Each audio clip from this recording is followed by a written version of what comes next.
سيد الأنبياء والمرسلين وعلى آله وأصحابه أجمعين الأكرمين أشهد أن لا إله إلا الله وحده لا شريك له قال رسول الله صلى الله عليه وسلم النكاح من سنتي فمن رغب عن سنتي فليس مني صدق رسول الله صلى الله عليه وسلم. محترم سامعین اکرام، معزز بزرگ حضرات اور نوجوان ساتھیوں، یہ اللہ تبارک و تعالیٰ کا بہت ہی بڑا احسان عظیم ہے اور اس کے پیارے حبیب رحمت للعالمین صلی اللہ علیہ وآلہ وسلم کی لطف و عنایت ہے کہ آج انتظامی کمیٹی مسجد حاضرہ کے صدر محترم محمد راجہ صاحب کی دعوت پر ان کی بیٹی کے عقد و نکاح کی بابرکت مجلس میں شریک ہونے کے لیے حاضر ہونے کی توفیق اور سعادت نصیب ہوئی، اور اسی ضمن میں جمعہ مبارکہ کی اس بابرکت روحانی مجلس سے آپ حضرات سے خطاب کی خواہش ہوئی تو الحمدللہ آپ کے درمیان میں بھی حاضر ہو گیا۔ پیارے بزرگوں اور دوستوں، اللہ رب العزت کا جتنا بھی شکر بجانائیں کم ہے کہ پروردگار نے ہمیں الحمدللہ مسلمانوں میں پیدا کیا، مذہب اسلام سے اللہ نے ہمارا تعلق جوڑ کے رکھا، اور اللہ رب العزت نے اس کے حبیب کے چاہنے والوں امتیوں میں پیدا فرمایا۔ پیارے بزرگوں اور دوستوں، میں نے جو حدیث مبارکہ کی تلاوت کا شرف حاصل کیا، ہمارے اور آپ کے آقا پیارے نبی صلی اللہ تعالی علیہ وسلم ارشاد فرماتے ہیں النکاح من سنتی، آقا علیہ السلام نے فرمایا نکاح میری سنت ہے۔ حضور نے فرمایا نکاح میری سنت ہے، حالانکہ ہر سنت حضور کی ہی ہے۔ آپ ٹوپی پہن کے بیٹھے یہ بھی حضور کی سنت ہے، داڑھی چھوڑے ہوئے یہ بھی حضور کی سنت ہے، مسواک رکھے ہوئے یہ بھی حضور کی سنت ہے، لیکن نبی پاک علیہ السلام نے خاص طور پر نکاح کے تعلق سے فرمایا یہ میرا طریقہ، یہ میری سنت، یہ میرا عمل ہے۔ تو آپ اندازہ کریں حضور پاک علیہ السلام نے اس کی طرف کیوں خاص طور پر توجہ دلائی ہے۔ حالانکہ ہر سنت حضور کی ہے، لیکن اس کی طرف حضور پاک علیہ السلام نے کیوں خاص طور پر اس کو آقا علیہ السلام نے ہائی لائٹ کیا، آقا علیہ السلام نے اس کو کیوں جو ہے واضح انداز میں کہا کہ نکاح میری سنت ہے؟ کیونکہ نبی کریم صلی اللہ علیہ وسلم جانتے ہیں کہ میری امت کو برباد کرنے والا ایک گناہ ہے، میری امت کو برباد کرنے والا، دوزخ میں ڈالنے والا، میری امت کو اللہ کے عذاب کا شکار بنانے والا، میری امت کو دوزخ کا نوالا بنانے والا ایک گناہ ہے، اور اس گناہ کا نام زنا ہے۔ اس گناہ کا نام ذرا بولو، گرگر کے دل میں ٹینشن ہے کیا؟ اس گناہ کا نام کیا ہے؟ ذرا زور سے بولیں، زنا ہے۔ اور جیسے تمام عبادتوں میں سب سے اعلیٰ درجے کی عبادت نماز ہے، اسی طرح گناہوں میں سب سے بدترین درجے کا گناہ زنا ہے۔ اور نبی پاک صلی اللہ علیہ وسلم چاہتے تھے کہ میری امت اس بدترین درجے کے گناہ سے بچ جائے، اس لیے آقا علیہ السلام نے اپنی امت کو واضح انداز میں کہا خبردار میرے امتیوں، نکاح سے دور نہ رہنا، نکاح کرنے میں دیری نہ کرنا، نکاح کو کسی شک و شبہ میں نہ ڈالنا، بلکہ نکاح میری سنت ہے، جتنا جلدی ہو سکتا ہے، جتنا اچھا ہو سکتا ہے، جتنا آسانی سے ہو سکتا ہے اس سنت پر عمل کرو۔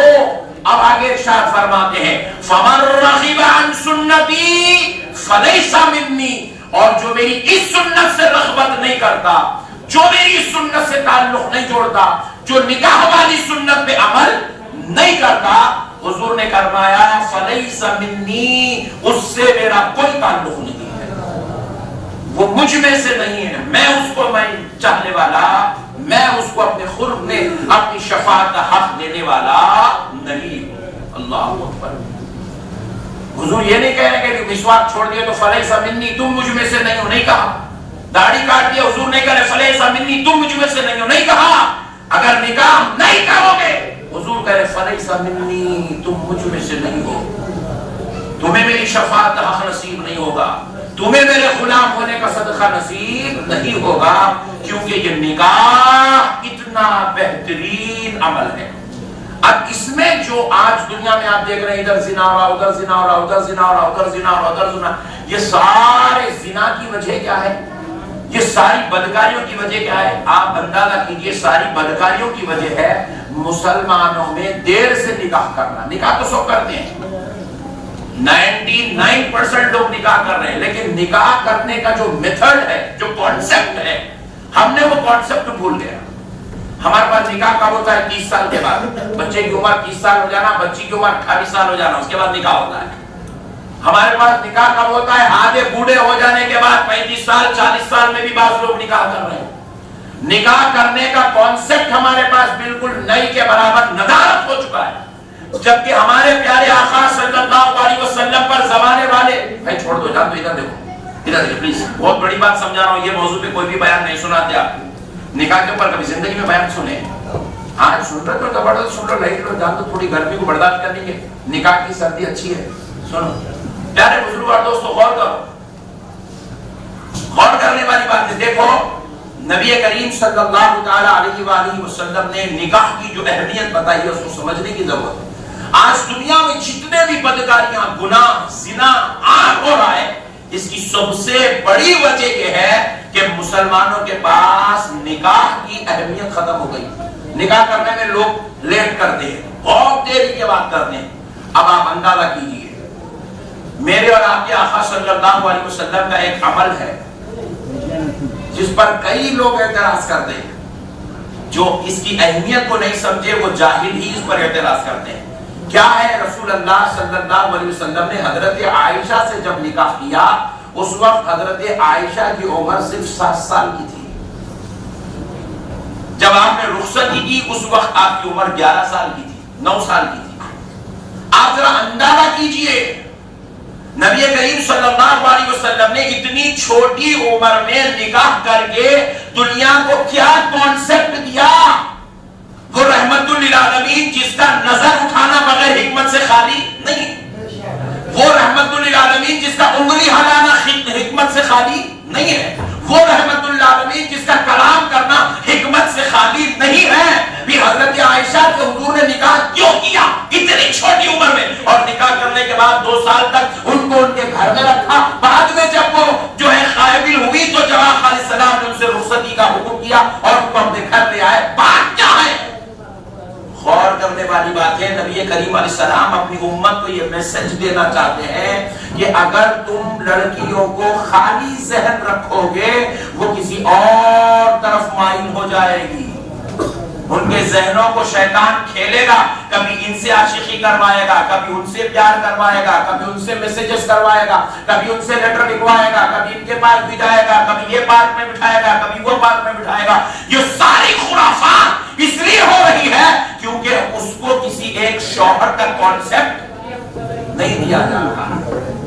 اگرچہ کہ شادی کوئی شخص 20 سال کی عمر میں اپنی بیٹی کی کرنا چاہتا ہے، 22 سال میں کرنا چاہتا ہے، نو پرابلم، لیکن جب وہ عقل والی ہو جائے، شعور والی ہو جائے، تو اسلام یہ بتانا چاہتا ہے کہ اس کو فکسڈ کر دو تاکہ کسی ایک آدمی کی طرف اس کی توجہ رہے اور وہ کسی غیر کا خیال بھی اپنے ذہن میں لانے نہ پائے۔ آپ کو معلوم ہے کہ اولاد نافرمان جو آج ہوتی ہے، جیسے کہ آج ہم دیکھ رہے ہیں معاشرے کے اندر، یہ ساری جو نافرمان اولاد جو بربادی کی دہنے پر کھڑی ہوئی، اس کی وجہ یہی ہے۔ ماں باپ خالی بچوں کے بارے میں فکر کرتے، کما رہا کتنا کما رہا، کیا کما رہا، کہاں جا رہا، کلا رہا نہیں رہا، بس یہی ٹینشن ہے ماں باپ۔ ماں باپ یہ ٹینشن نہیں لے رہے کہ میری بیٹے کی آخرت برباد ہو رہی، میرا بیٹا اللہ کے عذاب کا مستحق ہو رہا، گناہ عظیم میں مبتلا ہو رہا ہے۔ ساری دنیا کا سب سے بڑا بدترین درجے کا گناہ زنا ہے، اور یہ زنا دنیا میں صرف اور صرف اسی وجہ سے ہوتا ہے کیونکہ اس کی شادی کرنے میں ماں باپ تاخیر کرتے ہیں، چاہے وہ لڑکی سے زنا ہو چاہے وہ زنا لڑکی کی طرف سے ہو۔